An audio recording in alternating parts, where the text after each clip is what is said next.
I think I might have just found my new fun and easy sort of drawing app on the App Store, and it's an app called Dudel Draw. And I wanted to sort of run you through it today because it might be of interest to you. And again, it's just really nice and fun to play with. Now, taking a look here at the App Store, you can see the name Doodle Draw, spelled a little bit funny, but it is a completely free app and it is super simple with its idea and premise. Now, it looks like it was made roughly around about a year ago and there's been a few updates since, but it's quite a fresh app to the App Store. So let's go ahead and take a look at it. Now, I did screenshot the initial first few slides just so we can run back through them together. So imagination, let your imagination run wild.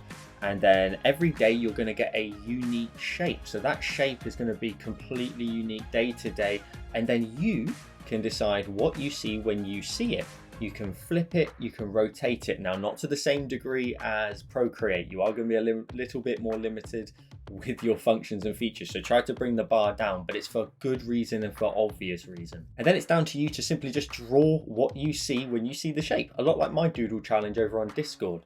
Now, if we go ahead and then we take a look, you can see there the same shape, but 3 different variations on what they saw when they saw the shape. So again, very much like the doodle challenge.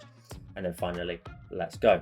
Now, one thing is really important to also note is when you are finished with your doodle, you do need to save it yourself. Once you go past that screen and you sort of go back, it will be deleted. So make sure you save your images to your gallery. So opening up the app, you get the home screen and you've got 2 different options. Again, keeping it nice and simple. It's just meant to be a bit of fun, this one.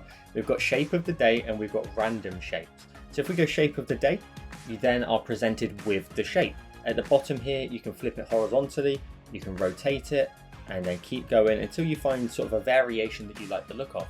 The rest of the controls, well, there isn't very many, is there? You've got a slider down here on the bottom left side here for you to change the brush size, and you can also undo, redo, and completely delete your design. So what you can do is you can go ahead and rotate it, you can flip it around, and then once you see sort of something that you like, you can't zoom, you're gonna have to stop doing that. You can't pinch to zoom with this one. Once you're ready, you can then start to sort of draw in the shapes that you see of whatever it may be. It may be a face, it may be something completely different. I can see a face here. Let's go ahead and draw in an eye here. And you can also see there is no stabilization with this, so you're not going to get any sort of smooth lines, but it's just, again, as I keep saying, going to be a little bit of fun.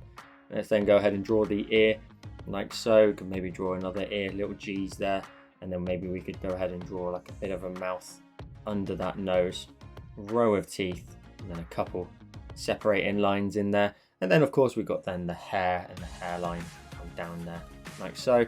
And let's add some nice simple sort of curls up here for the hair. You can see how we don't typically draw faces, etc., but it's just meant to be a little bit of fun. And then when you're done, make sure to save your design. So hit share in the bottom right. Once you tap on that, you'll get share sheet pop up, and then you can just simply go ahead and hit save image and save it to your gallery. And then going back out to the home screen, you then have random shapes. Pretty much the same principle. You tap on random shapes. At the top here, you can shuffle that shape. And again, you've got the flip, rotate, all the same tools that you had before, except you just get a different shape if you're just on a roll and you're just enjoying the process. Now, it does look as if they're pretty active over on their Instagram, so make sure when you're done with your finished designs that you tag them in your finished creations, and who knows, maybe you'll get a repost. Now, this wasn't a sponsored video in any way. I just wanted to share some love for an app that I thought could really help spark some creativity and some imagination, just in case you're a little bit of a block. And that's exactly what I think this app is really good for. So have you used this app before? If you have, let me know in the comments what you thought of it. Drop a like on the video. Thank you so much for watching. Have a wonderful day, and I'll see you in the next one.